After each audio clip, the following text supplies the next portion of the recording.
Sorry if we didn't really warm up for the video. Right. Okay, you ready? Right. Sure, why not? Are you ready? I'm ready. Okay, let's do it. All right.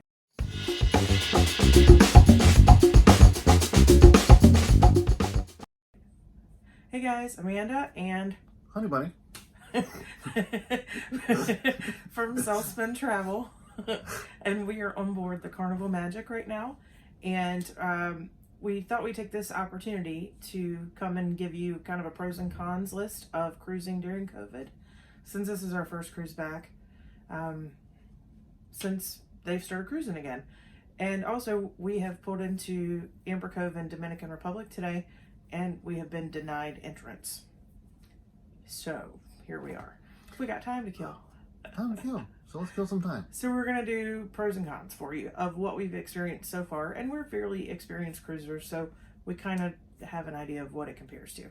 So we're going to do 5 pros, 5 cons. We might throw a couple bonuses in there for you. Real quick. Sure.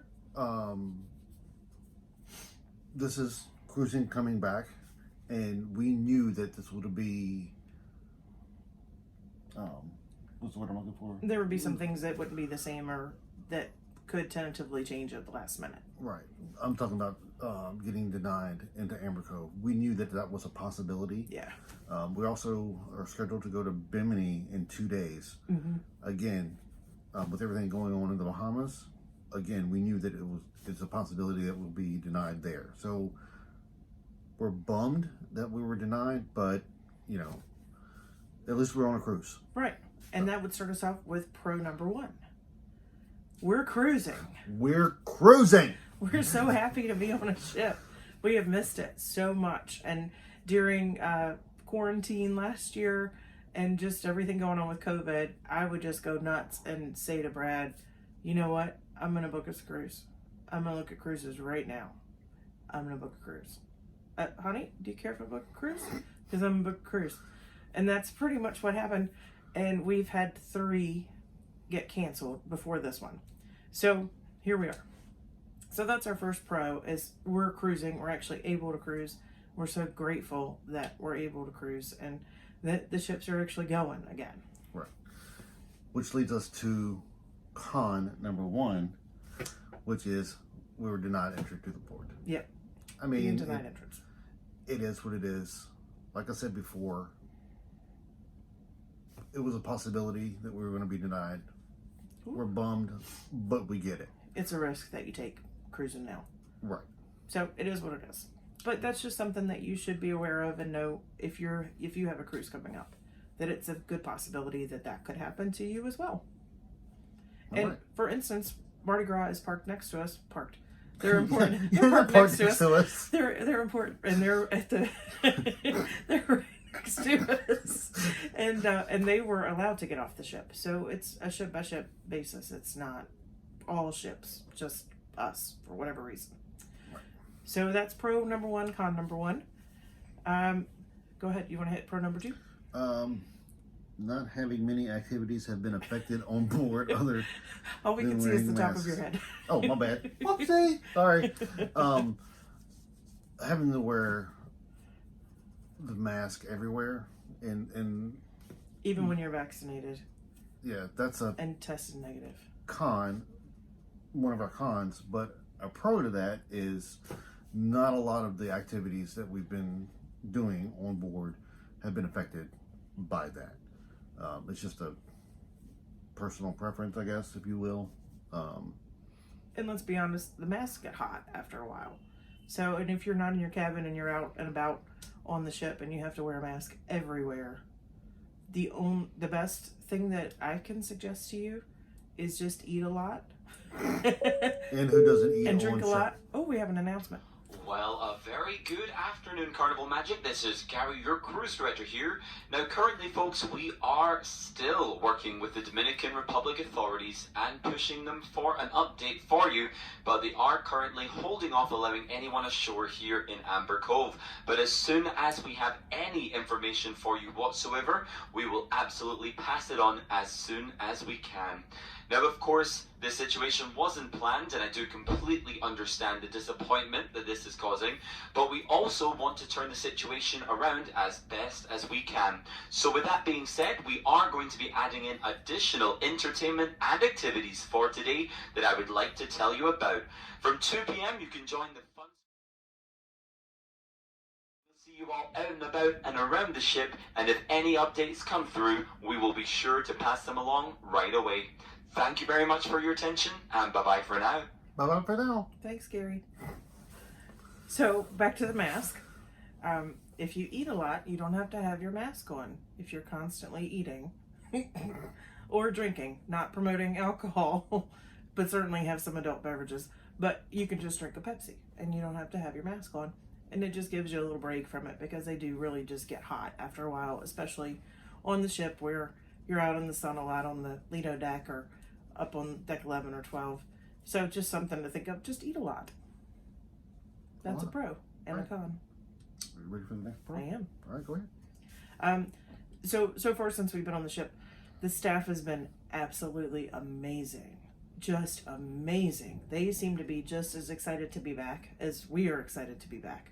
And they've just, anything you need, anything you want, just like always, has been just absolutely amazing. And they have gone above and beyond to make sure that passengers are comfortable and happy and have everything they need, and that they're making the passengers know that they are appreciative that we're back. Right. So that's been really amazing. So I'm going to talk about my experience in the casino. Sure. It was the first night, and I had my sign and sell card, and I played one of the slot machines. Everything worked fine. I had a bonus, whatever. I had a profit. I cashed out. And then I put my sign and sell card in my pocket. Now on the back of my cell phone, I have this little magnet for my little gimbal, and He demagnetized his yeah, card. evidently what happened is I demagnetized my card. I didn't realize it, and when I went to play, my card didn't work. Gamble, and He's frustrated though. I'm very frustrated. So I go to leave, and the casino host, I think it was, comes over and was like, "Mr. West, what can we do to help?" And I'm like, I just need my card to work.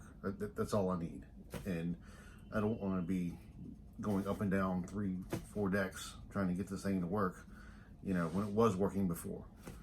And so they sit us down at a slot machine, got not only myself a free drink, but Amanda a free drink, took my card himself down to the guest services, got us a brand new card, brought it back to me or whatever, and then everybody was very apologetic or whatever. Mm-hmm. So they didn't have to do all that, but it was just nice that they did,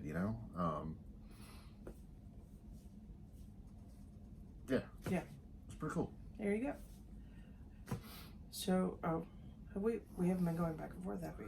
So I guess, number 3 on the cons list is the AC in our stateroom has been not great. So it's not hot, like we're not boiling hot, but it's not cold, and it's not cool enough, if that makes sense. It's not comfortable to get under the covers when you go to bed at night, even with the curtain pulled, in front of the window and the balcony door, and the air conditioning turned wide open. It's not cool. So we're not miserable, but it could be cooler. Right. But that could also have something to do with the deck that we're on, because we're on deck 7. Normally we're on deck 2, and we normally do ocean view. Balcony is not a normal cabin for us, and so that could have something to do with it also. But just worth mentioning, the AC is not great, so if you're one of those people that likes for it to be cool, then maybe bring a fan with you. Right. There you go. Right. Pro number 4. Yep. Pro number 4. Minor changes to the layout of the ship. So we cruised on the Magic before, and also its sister ships quite a few times, and I've pretty much got the layout down to a T. However, they've done a few little minor changes to the layout to make the guest experience better. So do you want to hit on some of those? Oh, sure. So they now have a casino annex, is what they're calling it, and it's on deck 4, and it's non-smoking, completely non-smoking. So people who don't like the smoke in the casino on deck 5 are non-smokers for whatever reason. For whatever reason you don't like the smokiness of the casino on deck 5, there's now a casino annex on deck 4 that is completely non-smoking. Yep. They have also moved the O2 Club from, it used to be on deck 11 or deck 12 at the back, on aft. They've moved it also now to deck 4 forward. And I think that's really awesome because on quite a few ships before, we've seen the kids coming out of Club O2 up on deck 11, and they would go out and, no kidding, grab half empty watered down alcoholic drinks that were left by guests on the deck and chug them and then run back into O2. So I don't know if that's why they moved O2 down to deck 4, but Yeah, I feel like it gives them a little bit more control, Right. and being able to watch the kids so that they're not running out doing crazy stuff like that. Right. Going back to the casino. So on deck 5 is the casino. Normal casino. Normal casino, mid. Right behind the casino is an elevator bank. All you got to do to get to the one on deck 4 is take the elevator down to 4, and it's right there. Yep, go out and around to the left and around the corner, and you're right there at it. Right there. At it. So it's not like it's a million miles away. Right. You know, it's literally one deck glow, and it's right there. So. Okay, so so con number 4 is room service after 11 is now appears to be charge only. There's no free included room service after 11 o'clock, and I think it's from 11 p.m. to 6 a.m. Something like that. Does that sound right? Yeah. And everything, you don't have a paper menu in your stateroom anymore, so you have to do everything through the Carnival Hub app, or you scan a QR code that's in your room and it'll pull up the menu for you. But everything is a charge now after, did I just say 10 o'clock or 11 o'clock? After 11. Yep. After 11 o'clock. And so that's just kind of an inconvenience. I think that was something, I know they were starting with the charged items before cruising stopped, Right. but you could still get the other things that were included. But now those things aren't available after 11. Right. And So it's just kind of an inconvenience and disappointment, because if you've, I like a been turkey going- sandwich. I'm Yeah. not gonna lie. he loves the turkey sandwich from room service. So that's just kind of an inconvenience, but something to be aware of. Just make sure you order your turkey sandwich before 11. And then go down at midnight and get my pizza. There you Fine. go. You have to make the midnight pizza run. All right. All right. Where we at? So we're on number 5 for pros. So there's not long lines everywhere because the ships are not sailing at full capacity.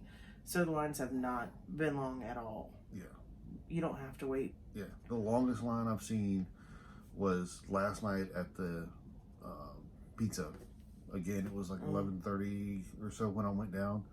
Luckily, I was the first one in line, and then while I'm waiting there for my pizza, the line like that went from me all the way around past the elevators.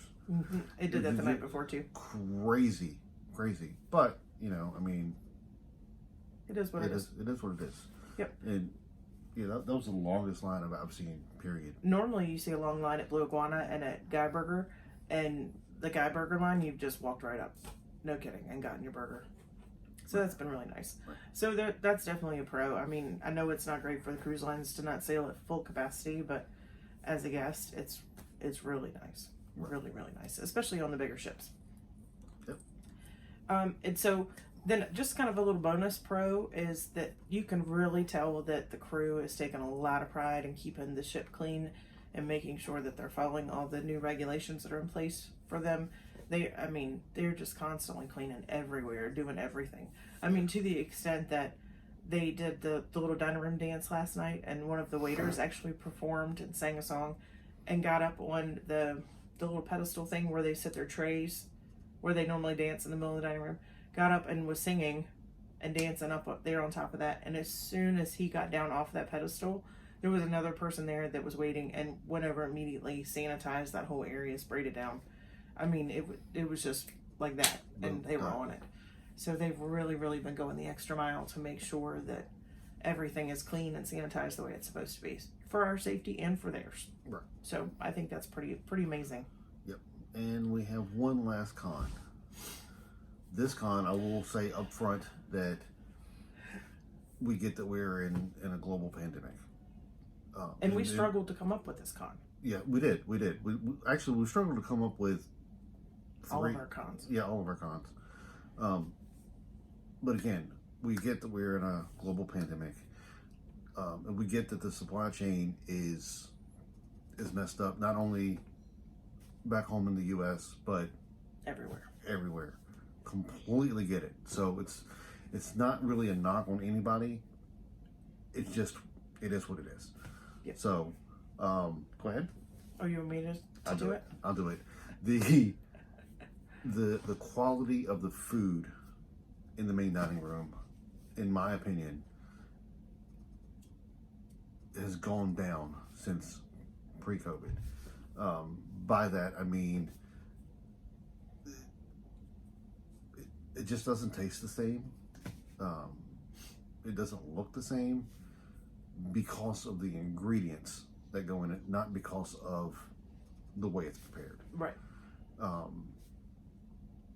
And they're skipping out on stuff too. So like C-Day brunch, my favorite is the huevos rancheros, and I ordered that yesterday morning. And normally it used to come with 3 different sauces that were served with it. It was like a mole sauce, and I don't remember what some kind of sauce and something else.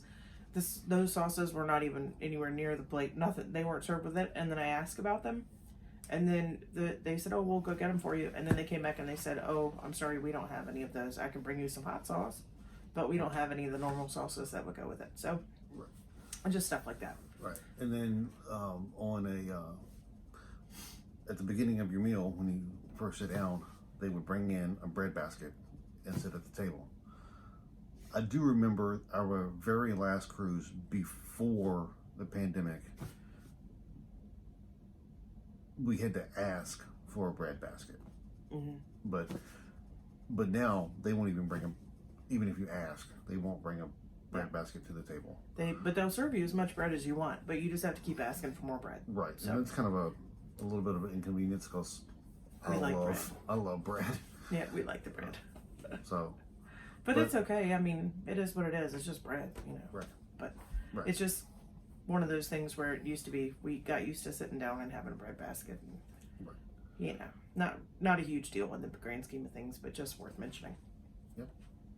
All right. So, but I think that's everything. That's everything on our pros and cons list. Overall, it's been fantastic. I don't really have any major complaints about anything. It does suck we couldn't go into port today, but it is what it is. Well, we're going to make this video. Yes. And we're on the ship, and that's the main thing for us, is just being on the ship. Right. So now we're going to go enjoy some more of the ship. Get a guy burger. And some blue Havana. And maybe go to the Serenity deck. Okay. Cool. All right. All right, guys. See you later.